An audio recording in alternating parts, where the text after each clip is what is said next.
So today I want to share my July favorites. Now there have been a few things which I have been using quite a lot of behind the scenes, so you wouldn't have seen it as much here on my channel, but then there are also going to be things that you have seen me use a lot. So in the month of July.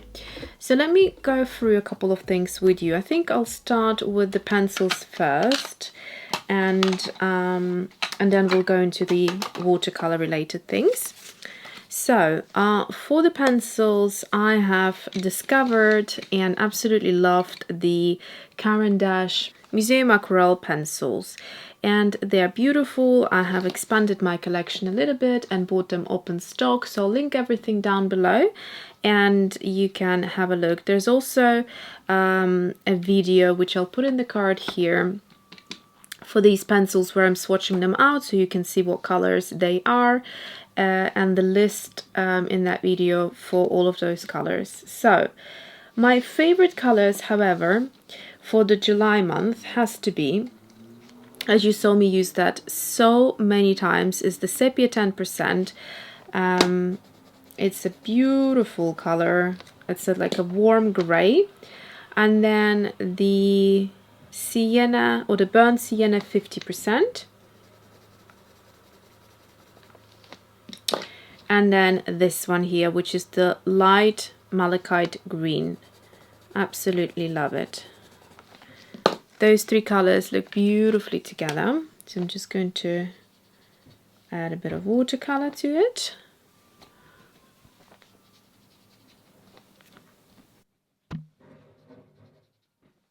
So those are these. So now let's look in the other pencils that I absolutely loved as well. So Graphite Tint.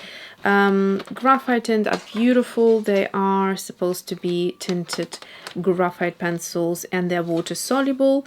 So here is the color arrangement. I will also link up here in the card where I have reviewed and swatched out this set, so you can have a look there if you haven't seen it yet. My favorite color for July has to be Meadow. It's a beautiful muted green and I absolutely love it. So let me swatch that out for you. You can see it becomes very juicy and quite vivid and vibrant when you add a bit of water. So gorgeous color. Okay, next thing, let me just bring it up a little bit to you. And you can see, there we go, the close-up. And then I will move on to the next pencil, which you haven't seen me use too much yet, but I have been playing around with them. This is the Derwent drawing pencils, and this is the like neutral set. So the colors here are beautiful and you could use them in landscapes, nature, paintings and drawings, or you could use them very well in portraits, which is what I am intending to do. So so this is the color that I have enjoyed using. This is the Mars Violet. Like that. And I have also enjoyed this nude color, which is light sienna. So these are not water soluble. These are just like a, you know, like a normal pencil, but they're called drawing pencil. And also you get so much of the lead inside the pencil, inside the barrel. So yeah, absolutely love it. And they're also very, very pigmented. And what I found with these pencils compared to other pencils is that you don't need to use too much pressure to build up the color. The color builds up so quickly, and yeah, just love it. So here we go. Those are these. Now let me move the pencils and we'll move on to this part. Okay, so what I have been really enjoying doing is using white with watercolors. Now you can use anything white you have in your arsenal. You don't have to run out and buy any of these. In fact, I have been using a lot of the Bombay white India ink, and it's like I suppose similar to an acrylic ink. It's called pigmented India ink, but it has that kind of acrylic ink feel to it. And what I like doing is that I mix it with watercolor and it creates a beautiful pastel feel. There's so much noise outside today, it's ridiculous. Anyway, so that's the one I'm using, but I also pulled out this Winsor Newton white ink, which I haven't been impressed with at all. I bought it to use with dip pens or something for white detail, but it hasn't been great at all. So I'm thinking of maybe trying using it with watercolors as well, just to, you know, get rid of it, finish it. And then there's also this Hydra's Fine Art watercolor, which is more of a watercolor than acrylic ink, and it's also titanium white, so it's going to be quite opaque, and you could do the same thing with it. I have recently bought a tube of titanium white by Winsor & Newton. This is quite expensive, and I'd say it's a waste of money to buy a white paint, because this cost me about £6 and it's just 5 mils of white paint. I mean, come on, you know, it should be the cheapest thing. So I think going forward, once I finish all of these things, I would probably buy a nice tube of gouache, and that would be it. So yeah, just to give you an example how I would use it. So let's say, for instance, let's do this one. Napthamide Maroon. So Napthamide Maroon,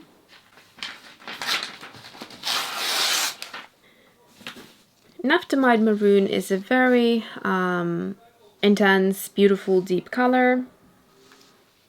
And I have also rediscovered it again because it's been lovely to use it during the watercolor month. Okay, so here is what would happen. So let me just demo a little bit what I mean. This one is escaping quite a bit. It came very squeezed, this tube, so it means every time I'm opening it, it's going to burst out until the tube is emptied out a bit more. So here is Napthamide Maroon. Gorgeous color, isn't it? Very, very beautiful. So watch what you can do if you water it out quite a bit and literally have a very light look to it. So that's that. But watch what happens if you're going to take Napthamide Maroon and mix it with white. It's going to be a completely different thing. So I'm going to go into the white. And now we have this beautiful, milky, gorgeous color. So if I add a little bit more of Napthamide Maroon to this, I'm still going to get this beautiful, milky color, which you can see in tone. They're very similar, these two, but they're not in texture. So this one is transparent and the other one is lovely and opaque. So if I'm just going to go straight in like that, you could even darken it more up if you wanted to. It's still going to remain beautifully opaque. So here is an example right here. So you can see I can take it from lighter to darker as well, but it will have that pastel effect to it. And this is why white is very important. And I feel that in the traditional watercolor sense, you know, white is considered an off color, and you know, in fine art you shouldn't use white, the paper is your white. But we are sort of in the modern, you know, modern times, and also depends what style you're working in. I personally find this very delicious and beautiful and interesting. So that has been my discovery for the month. I mean, if I mix it, just to show you here with the Bombay ink, I'm going to get the same thing.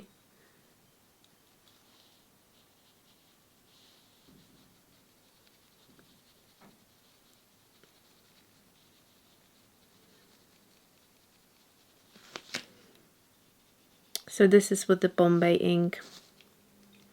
And you can play with it. You can add more water if you wanted to make it more subtle or more transparent, but still with that milky look. So look, it still is nice and transparent, but it does have that milky look to it at the same time. So it's not fully opaque. It doesn't have too much of the white in it, but it does have that pastel look. And then you can even, you know, dilute it further and get to this if you wanted to. So it gives you a lot of you know, variety and a lot of fun things you could experiment with.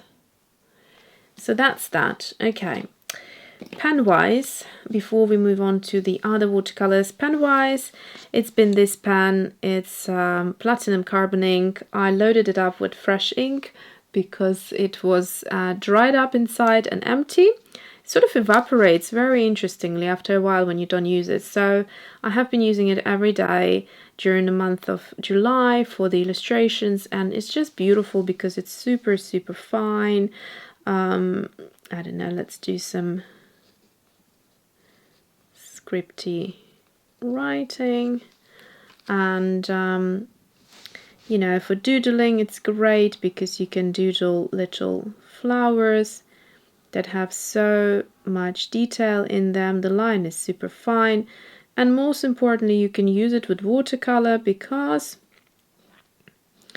the ink, once it has dried, and it doesn't take that long, it takes a couple of minutes, and you can go ahead and create beautiful watercolor illustration. And yeah, I love it. So it's waterproof and beautiful. So again, I will link all of that down below. Now, in terms of watercolor colors, there have been a few discoveries for me as well, which I wonder if I could, yeah, I'll just finish up this card. So what I have rediscovered are a couple of things. No, actually, all right, so I'll share with you, I'll go on to the new card just for the... So there are a couple of things I have rediscovered. So I'll start with the interesting colors. So I have rediscovered the Iridescent Scarab Red, which I will link the palette, this palette up here in the card for you to go and have a look. And you can see all the colors, all the other colors if you're interested in there as I'm swatching them out. So this is the Iridescent Scarab Red. Beautiful color. You need to wait until it's dry to understand what I mean. I have also discovered in a similar way, they're both duochromes, is this Cactus flower. So both are by Daniel Smith. And I'm just going to swatch that.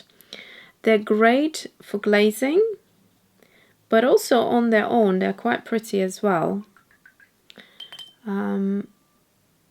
And you can get a totally different effect depending on how you work with them.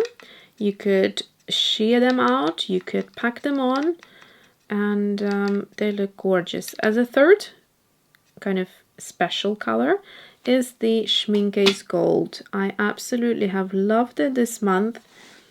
It's gorgeous blending into watercolor, especially when it's still a little bit wet.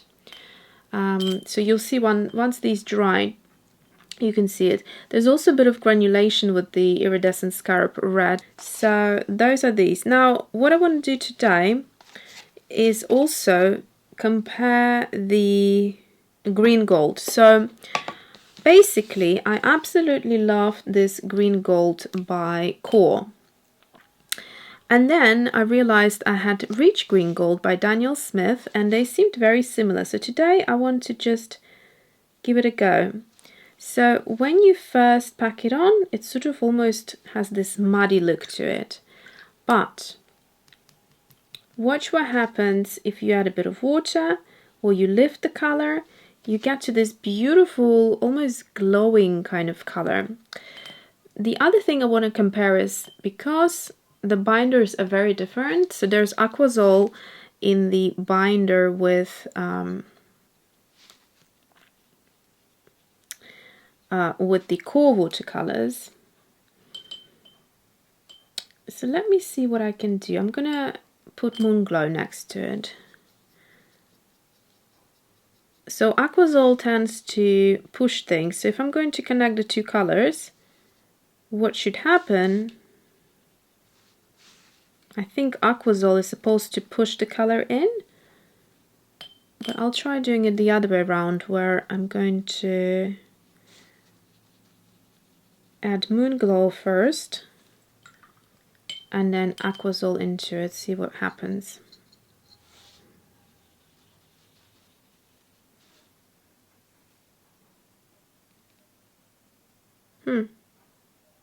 That's a bit surprising. So actually the Moonglow is pushing Aquazole. That's strange. Let me now compare it to the Rich Green Gold. Side by side they look very similar, but I was interested in how they behave. So here it is. I've got too much water here on my brush. I'm just lifting some. Yeah, so tone-wise and color-wise, there's a lot of similarity there. And now let's try doing what I did here, which is adding a bit of this color with Moonglow. No, look at that. Moonglow is just really, really strong. It pushes it even further here. Can you see what's happening here at the bottom? There must be something with Moonglow that I wasn't aware of. That's very interesting. Okay, I'm going to do the reverse order. So Moonglow first. And now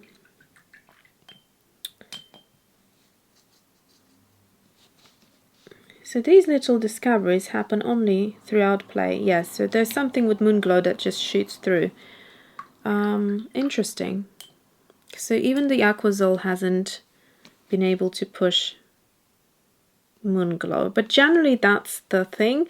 So having compared these two together, I really don't see much of a difference at all. So yeah, I mean, you can make the decision, but I can't. Even having played now with it, I don't see any difference there. So yeah, very interesting. Okay, so that's that for the favorite colors. So either way, Daniel Smith Rich Green Gold or the Core Green Gold, so whichever way. Then I have rediscovered my other palette, and if I still have any cards available, I will try to link up here. This is the Daniel Smith palette that I updated a while ago, and it's all just Daniel Smith watercolors, and some of them are the first ever I bought. Around here, the pinks, the alizarin crimson, the quinacridone pink, quinacridone magenta, opera pink. So they were one of the very first colors I bought, and then I sort of added some of the other colors, and I put together I have more than that but I just put together colors that I wanted to have in this one palette. So yeah, that is it, and the colors will be listed in that video that I'm going to link up for you. But that's it. Also, this is an empty palette which I ordered on Amazon. It's from Jackson's. I'll try to link the palette as well. So that's it. Thanks for watching, and fun times editing, but it is what it is. So see you in the next one.